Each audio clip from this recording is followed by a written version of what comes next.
Alright, tuning this 48 Ford today. This thing's going to be a cool one. I'm excited to see what it makes.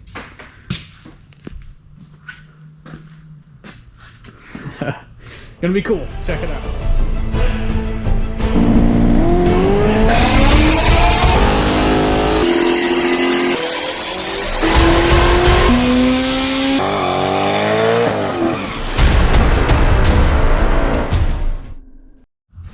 Alright, this thing is just... I just love it. So it's got a turbo 5.3 in it, stock bottom end, turbo 5.3. It's obviously lowered a bit. It's got coilovers in the back. I didn't see what was really done to the front of it. Got a, you know, a newer bucket seat center console deal. The dash has been modified. It's got a screen, and then the dash itself is a Bluetooth device to the OBD2 port. But check out the patina even on the inside. How cool is that? Oops. But man, this thing is just neat. So it is it's got a hull set on it. I don't know what hull set this is. The guy that currently owns it did not build it. He bought it this way. It's I'm guessing that's some sort of HX52 or similar sized anyway. Thing's definitely got a little cam in it, still on a truck intake manifold, still on pump gas, stock ECU stuff. But I mean, the cool part is it just it's just cool.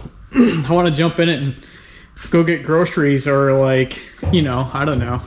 If I had animals, go get hay in it. How cool would that be? See this thing rolling down the road with a box full of hay, right? Anyway, I'm going to dive into this thing. I think drivability stuff should be okay. And start making some power hits here. I don't know what the boost level's at now or where we're going to end up.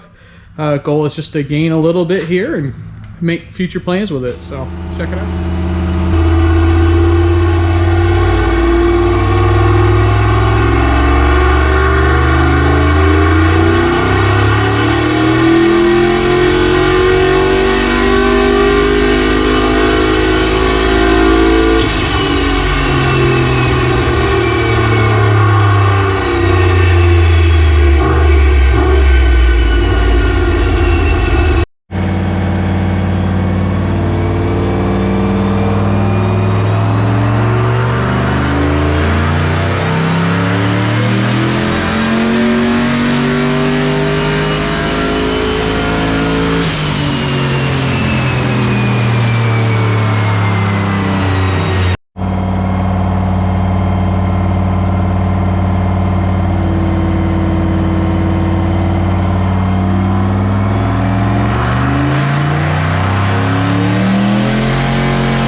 Finally got wrapped up with that thing. That coupler came off a couple times, man. Ended up being a bit of a headache, but we got that sorted for now. It's making 215 kPa, so around 15 pounds.